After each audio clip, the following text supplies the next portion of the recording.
Ima hurrying is approaching a stoplight, moving with a velocity of 30.0 meters per second. The light turns yellow, and Ima applies the brakes and skids to a stop.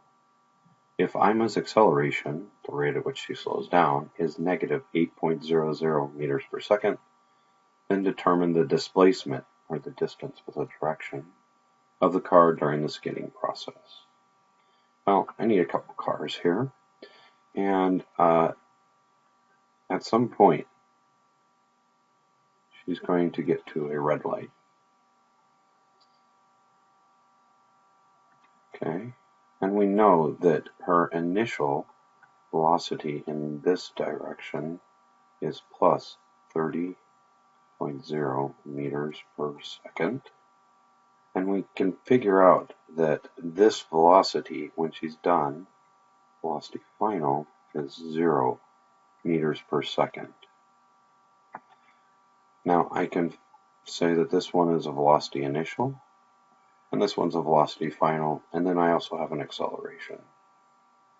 Since my velocity is in the x-axis, I traditionally draw that in red. So velocity initial in the x-axis equals plus 30.0 meters per second.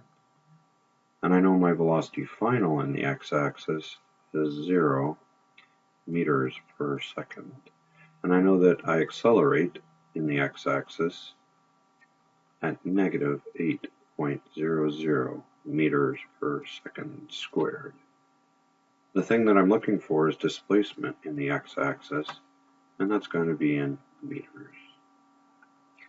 The equation that I can use is velocity final squared equals velocity initial squared plus 2 times acceleration times distance. So in this case, my velocity final is 0. I need to square it, plus equals 30.0 squared plus negative 8.00 times my displacement.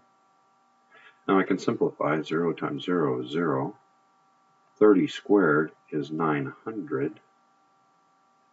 Negative 8.00 t. Now in order to simplify the right-hand side, I can subtract 900.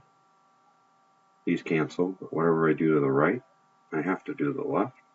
So I get negative 900 equals negative 8.00 d. In order to get d all by itself, I'll divide by negative 8.00, cancel. Whatever I do to the right, I have to do to the left. Displacement in the x-axis equals 56.25 meters. And if I take a look, this number here has 3 sig figs, and this number here has 3 sig figs. My answer will have 3 sig figs. I get 56.2 or 56.3 meters according to the way in which you were taught how to run.